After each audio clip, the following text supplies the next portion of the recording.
Welcome back to Meetings with Remarkable People. This is the third episode of my podcast, and it's also the third part of my interview with Colin Wilson that I did at his home in the summer of 2005. Remember, Colin Wilson, the angry young man of British letters. Age 24, he becomes famous overnight, publishing his book, The Outsider, and goes on to publish well over 100 more. In this third part of the podcast, it's actually a very personal section for me, and in some ways difficult, because I'm making public a part of my personal life that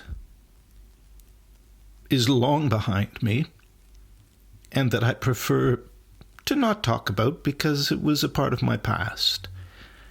But here, when I was talking to Colin Wilson, it was very important because it was central to one of the reasons I was interested in his writings.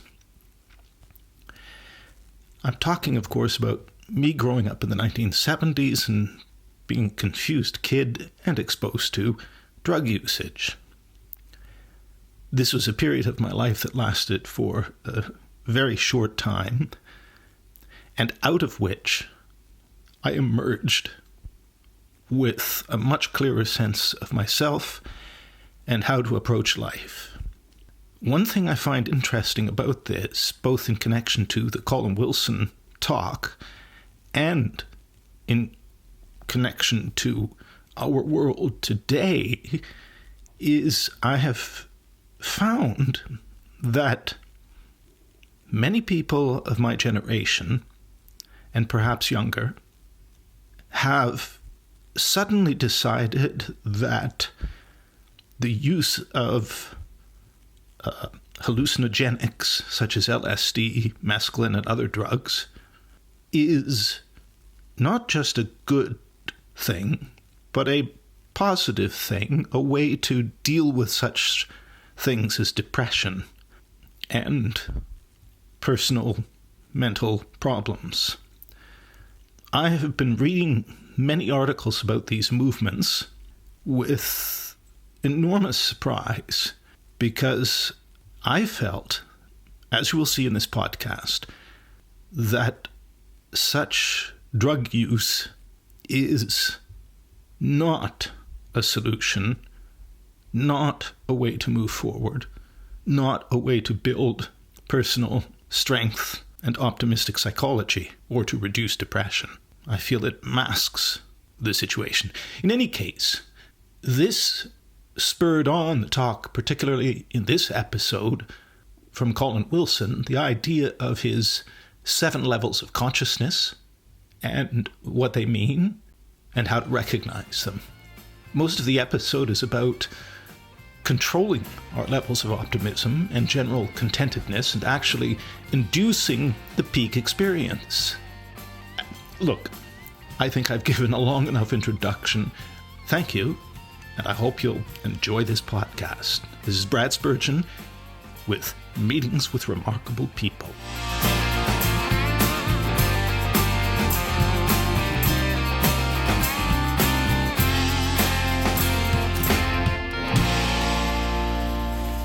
I found much of what you wrote very close to things that I discovered myself, but wouldn't have put in the same words.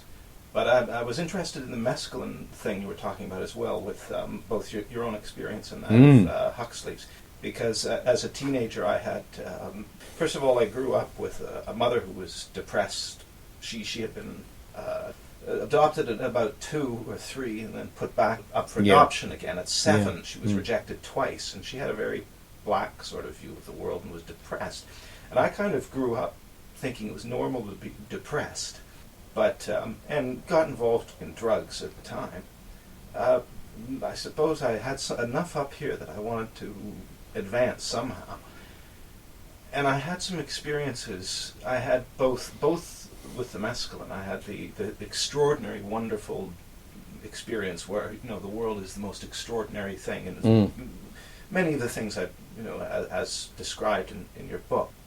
But then I also had the absolute nightmare experiences, which were, just absolutely horrendous. Like my hand, I used to smoke a pipe at the time when I was 15, 16, I don't know, 17 this was.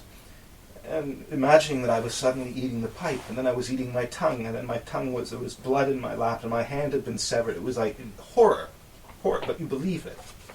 But ultimately, I realized that in my life I was basically very high and bubbly and manic, or very low and depressed. And I then just realized that with the drug, that the good and the bad experiences coincided with periods when I was either going into it in a happy manic state, or going into it, and that was when it was the world, the extraordinary world, or going into it in the depressive state. That's what Aldous Huxley recognized. Sorry? Aldous Huxley recognized that too. Yeah, he did see that, did he? Yeah, I read one of his books way back then. I read The Doors. He said in The Doors of Perception, if you went into it with taking a bad negative attitude, you would end up totally convinced that you were in hell. But then I realized also that this indicates that there's something wrong with me. That there's either hell or there's heaven. And furthermore, the reason I'm doing this, it would appear, is to reach this nirvana, but I shouldn't be using a substance to do it. I should be there naturally. I recognize that the negative was destructive, and the positive was in fact the optimism was constructive, and that, but also that I must try and achieve these states without artificial in the sense of a drug, because you don't do a damn thing. You throw it in and but there must be a way of achieving what you're talking about. And I eventually, I started exerting effort, basically. At the time it was juggling, and it was ultimately, once I had this understanding, just understanding that is a positive point. I've reached part, which you put part of this in one of your books as well. I decided to continue taking drugs a few times to confirm my theory. And indeed, once I had realized the problems and where I should be going, I was able to take them, and in fact even take LSD and have dinner with my parents. And I was totally normal.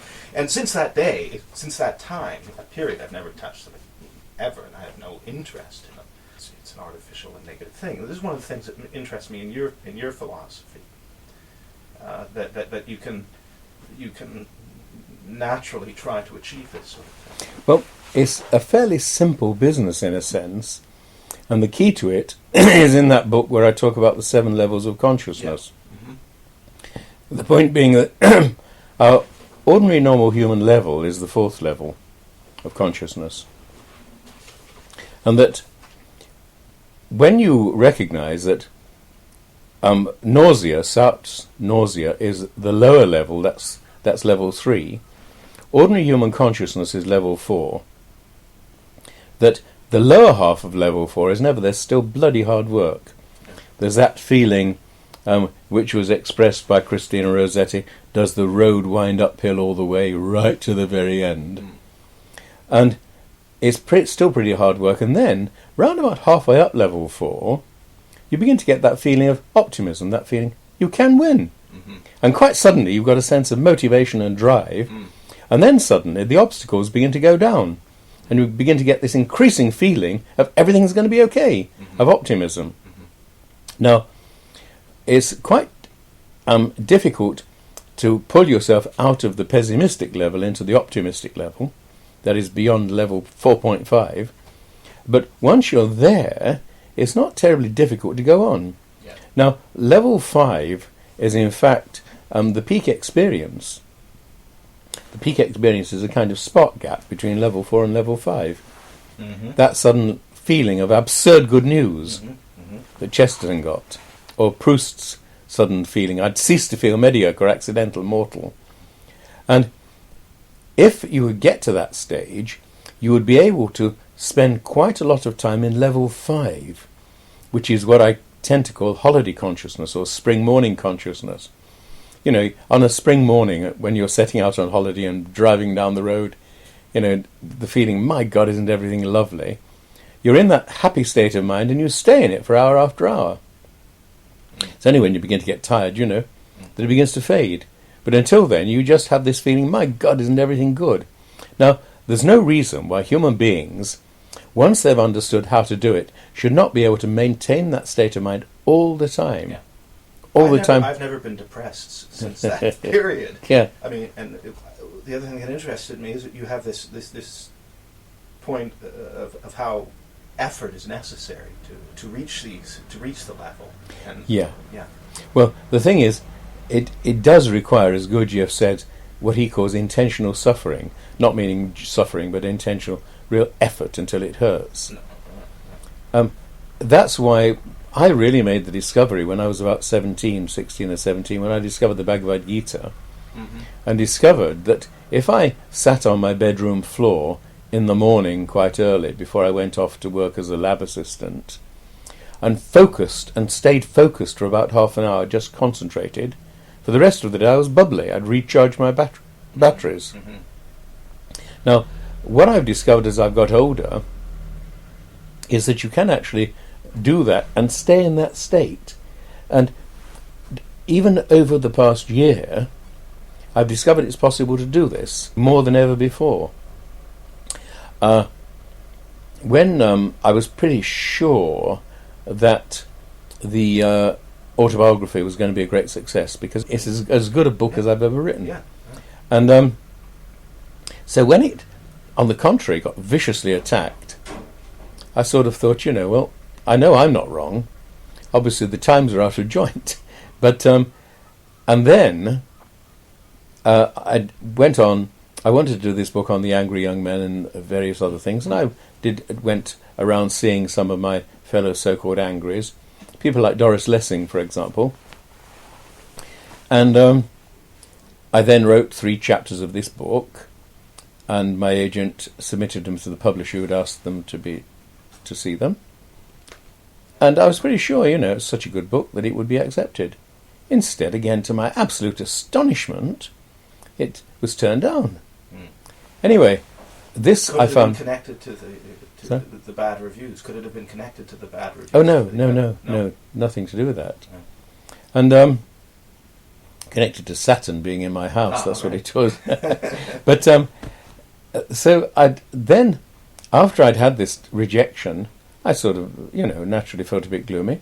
But about half an hour later, I was sitting in this chair, and it was early evening, and I'd totally forgotten about it, watching the news on television. Then my mind came back to the rejection, and I was very interested in the fact that I didn't experience any sort of that feeling of sinking of the heart that you get when you remember something bad. You go, inside. I noticed that I didn't get that at all. And I thought, this is interesting. No sinking of the heart at all. And I've noticed that, in other words, what I had done was push myself up to level sort of 4.7 in above, and stayed there permanently. Now, I've discovered that this is so. I've changed mentally over the past year so that I am a few degrees higher than I was in staying in a permanent state of optimism, or realism, if you like. This curious ability to sort of focus on external reality. And I realise that it can be done, and what's more, it can be done quite deliberately by a kind of effort. What sort of effort are you using? Well, basically, it is a business of attention. The Master Ikyu, when a workman asked him to write something significant on his tablet, wrote attention. And the workman said, that's not very significant. Can't you say something more? And he wrote, attention, attention.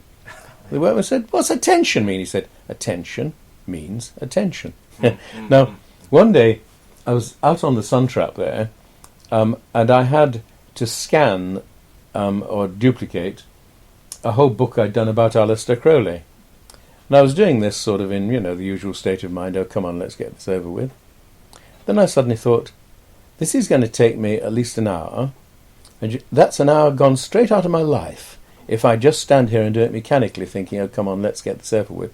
So I quite deliberately caught myself and concentrated and focused totally like mad. And within a quarter of an hour, I was doing it in a glowing state of sheer happiness. Now, the sudden realization that you can do this, that you can induce the peak experience by focused attention, was a new discovery. And I've continued to discover this.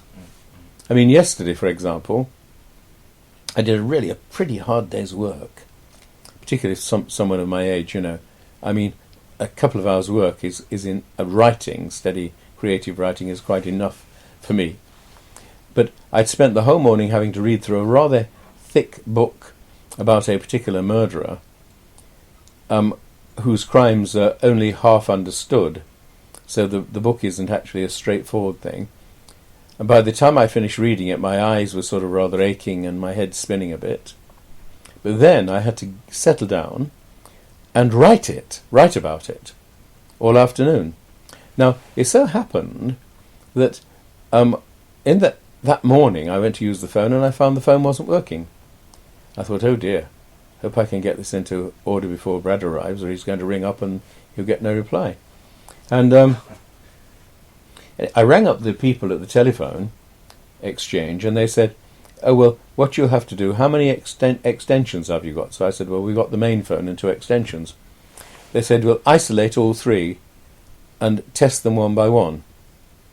So anyway, here was I trying to get on with my work. Nevertheless, I groaned and did this, and I isolated them one by one.